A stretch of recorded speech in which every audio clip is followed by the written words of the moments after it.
Assalamualaikum, selamat pagi. Izin masuk ya, Bu? Waalaikumsalam. Oh iya Mbak, silakan masuk, silakan duduk. Oh iya, Bu, terima kasih ya. Bagaimana nih kabarnya hari ini Mbak? Alhamdulillah baik sih, Bu. Oke. Kalau boleh tahu Mbak ini tahu klinik saya dari mana? Saya dapat dari internet, Bu, dan kebetulan dekat dengan rumah. Oke. Mungkin sebelumnya Mbak sudah tahu nama saya ya dari internet, tapi izinkan saya memperkenalkan diri saya secara langsung. Jadi saya ini Nasya Bella Gizara sebagai konselor yang bertugas klinik ini. Mungkin Mbak juga boleh memperkenalkan diri biar nanti kita lebih enak gitu ngobrolnya ke depannya. Baik, Bu. Sebelumnya perkenalkan saya Amanda Utami. Oke, baik Mbak Manda. Tadi kalau boleh tahu datang ke sini naik apa Mbak?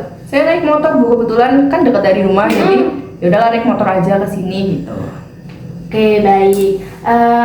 Lalu Mbak Manda ini sekarang ini kesibukannya apa Mbak? Apakah masih sekolah, kuliah, atau sudah bekerja? Saya baru masuk kuliah tahun kemarin sih, Bu. Ini saya masih di semester 2 gitu. Wah, semangat ya Mbak. Perjalanan Mbak masih sangat panjang. Terima kasih, Bu. Oke. Oke, sekarang saya tanya ya Mbak. Saya boleh tahu apakah kedatangan Mbak Manda ke sini itu ada tujuan tertentu? Sebenarnya saya ingin minta tolong kepada Ibu. Saya itu punya masalah yang saya sendiri nggak tahu harus gimana cara nyelesainnya gitu, Bu. Baik, sebelumnya saya jelaskan dulu ya Mbak. Segala sesuatu yang ada di ruangan ini sifatnya adalah rahasia. Jadi Mbak Manda tidak perlu takut untuk mengungkapkan segala hal yang Mbak rasakan dan Mbak pikirkan, karena semua itu sudah ada kode etiknya. Dan Mbak Manda tenang saja, saya tidak akan membocorkan segala permasalahan yang akan Mbak ungkapkan nantinya. Oke, Bu. Baik. Selain itu, kita sepakati dulu ya untuk sesi konseling kali ini waktunya 30 menit. Apakah setuju? Setuju, Bu. Baik. Mungkin boleh kita mulai. Yang pertama boleh diceritakan saat ini perasaan Mbak Manda itu seperti apa? Akhir-akhir ini saya merasa hidup saya itu nggak tenang gitu, Bu. Nah, saya itu jenuh, capek, banyak pikiran, uang tabungan saya juga habis. Oh, seperti itu. Kalau boleh tahu penyebabnya itu apa Mbak?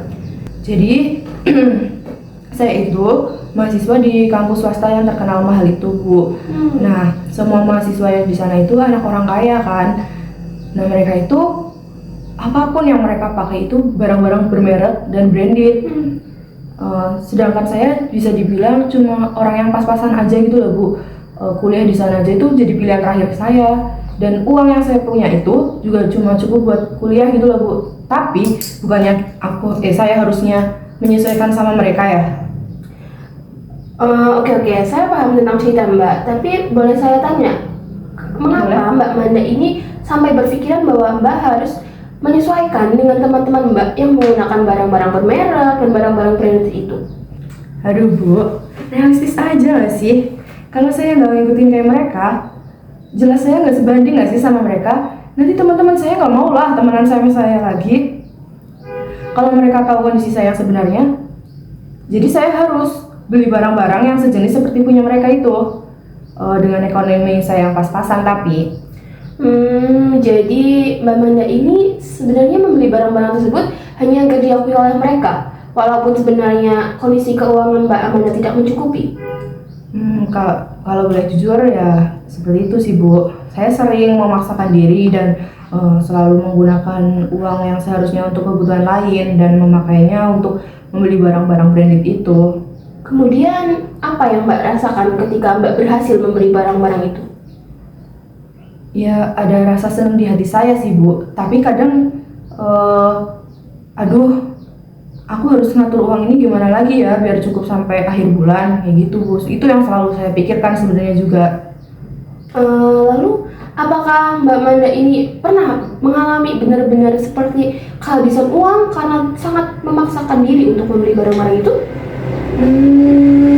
Belum sih, Bu. Tapi kalau udah mepet banget itu pernah. Baik, sebelumnya terima kasih ya Mbak Manda atas penjelasannya. Sekarang Ibu paham bahwa Mbak Manda ini melakukan hal tersebut karena takut tidak sebanding dan tidak dianggap mampu oleh teman-teman Mbak Manda. Oke, berarti Betul ya, seperti itu pemikiran Mbak Manda? Betul, Bu. Oke, kali ini kita coba menyelesaikan masalah ini secara pelan-pelan ya. Kita akan mencoba membuat Mbak Manda ini merasa tidak sebanding dengan teman-teman dan tidak lagi memaksakan diri untuk membeli barang-barang itu. Apakah Mbak Manda siap? Baik Bu, siap. Oke, kita cari solusinya bersama-sama ya Mbak. Jadi kali ini kita menggunakan teknik yang namanya REBT atau Rational Emotive Behavior Therapy. Mudahnya, ini adalah salah satu bentuk pendekatan konseling yang bertujuan untuk menghilangkan pemikiran irasional menjadi pemikiran yang lebih rasional. Oke, kali ini kita coba ubah dan hilangkan pemikiran negatif Mbak Amanda menjadi pemikiran yang lebih rasional ya Mbak. Apakah Mbak Amanda setuju? Setuju, Bu. Oke. Jadi tadi Mbak Amanda berpikir bahwa jika Mbak Amanda tidak membeli barang-barang itu, maka Mbak Amanda tidak sebanding dengan teman-teman Mbak. Betul? Betul, Bu. Saya merasa akan dijauhi dan dianggap tidak mampu oleh mereka. Oke, boleh saya tahu bagaimana perasaan Mbak Amanda ketika hal yang Mbak ceritakan tadi terjadi? Ya, saat hal itu terjadi, biasanya dalam hati saya selalu berkata, beli aja barang itu. Kalau kamu nggak beli, kamu bakal malu-maluin dan kelihatan menjijikan gitu, Bu. Masalah uang mah gampang lah gitu kan. Daripada teman-teman gak mau nerima kamu lagi kayak gitu. Itu yang selalu muncul di pikiran saya, kayak menghantui gitulah, Bu. Oke, jadi apa nih yang Mbak rasakan ketika Mbak tidak membeli barang-barang itu? Pastinya saya kepikiran terus sih, Bu. Cemas juga kalau misal saya nggak pakai barang branded, rasanya jijik gitu lah, dan malu buat pakai barang itu. Nanti juga teman-teman berpikiran kalau saya itu tidak sebanding dengan mereka.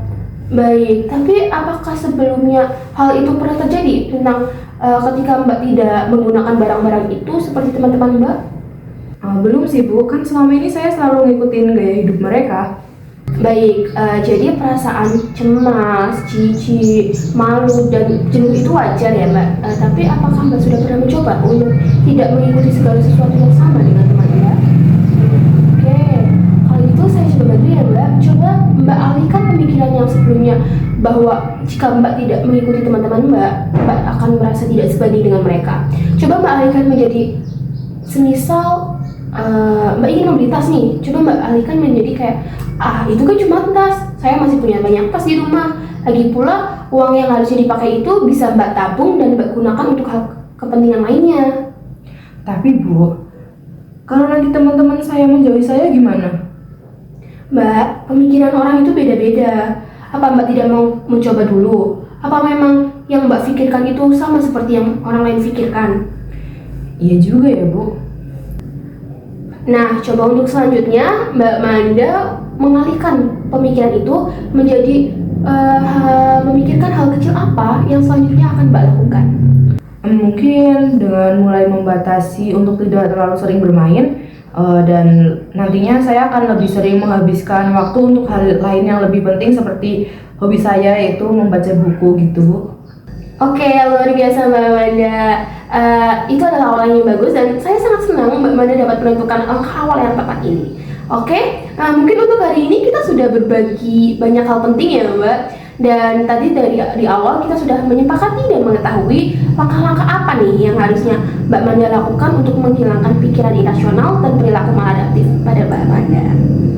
Oke, Mbak Manda sudah menentukan langkah awal yang baik. Tapi ada yang perlu Mbak ingat bahwa di dunia ini itu tidak ada yang instan. Jadi dengan kesungguhan dan langkah-langkah kecil yang Mbak lakukan dengan konsisten, sehingga hal itu dapat mencapai perilaku seperti apa sih yang Mbak Manda ini inginkan. Nah, Mbak Manda ini apakah memerlukan sesi konseling berikutnya? Jika iya, 1 minggu lagi kita akan mengadakan sesi konseling selanjutnya dan mengevaluasi sejauh mana pemikiran dan perilaku Mbak Amanda ini berubah. Sepertinya perlu ya, Bu. Oke, kalau seperti itu sampai bertemu di sesi konseling berikutnya. Terima kasih atas partisipasinya hari ini. Baik, terima kasih, Bu.